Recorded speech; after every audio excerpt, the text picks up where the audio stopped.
eventually finding my way to VOX Guitars, starting with using the hand-wired Heritage amps, which I love and still use. And it was around that time my brother had the VOX guitar, and I just picked it up and started playing it at a sound check somewhere, and just had an instant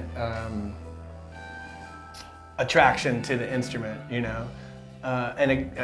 And like again, I think if something inspires you and makes you feel good and makes you excited when you're playing it, I mean, that's the answer, you know, at least for me. And in terms of, wow, I want to see how far that'll take me.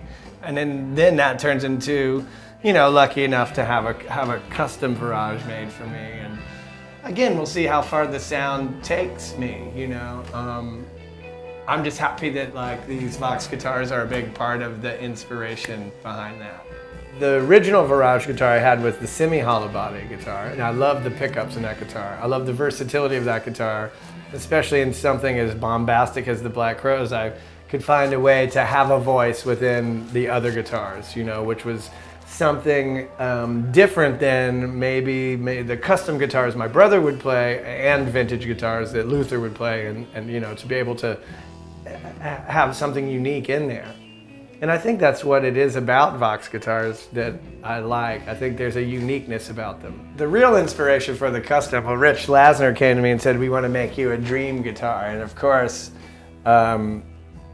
just the aesthetics of the guitar, you know, the mandala in the back is something that I really loved. And you know, we were at a gig in San Jose, around there or something, and we sat down, and I have the envelope in the case where, you know, I wanted the star and moon motif with the Sagittarian stuff. And so it's a little bit, you know, like I'm a super Grateful Dead freak, you know, so I have a little ode to Jerry. And my favorite guitar Bob Weir played in the 70s was his Ibanez guitar that had all the beautiful inlays and everything. So I was like, ooh, we started talking about dream guitars, and hopefully something iconic, you know, as well. I mean, I'm kind of into the totem quality of it, you know, that this is the kind of guitar that I'd be happy to play this guitar for as long as I'm playing guitar, and let the instrument grow with me and be a part of me as well. For the first time in my life, being involved with a guitar from step one to the final step was really cool. And you know, when they brought me the guitar at the last Black Crowes show in Los Angeles last December, it was just like dreams, you know, dream guitar comes true, you know. So especially with this band and what we're doing, like I get excited all the time, you know. And it's funny too, because I get off on people like who mention it, and like, you know, when oh man, they want to take pictures of the guitar, you know, and I'm like, yeah, cool.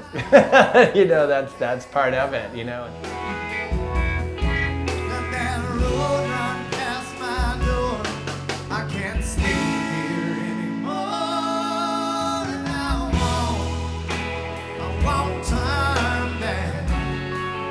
We'll make a record and do all that stuff, but I feel like this band, you know, our spaceship crashed on an alien planet, so this first part of it, our first year, is to go out and, you know, see if the climate, if we can take the climate, see what we have to survive on, and then we'll go back to the spaceship and take everything out of it, you know, and build like a little, you know, Rocket Family Robinson camp in like some, you know, alien tree or whatever, you know. If you have an idea right now, and you have the energy and the time to see it come to life, then I think that's the real measure of success these days.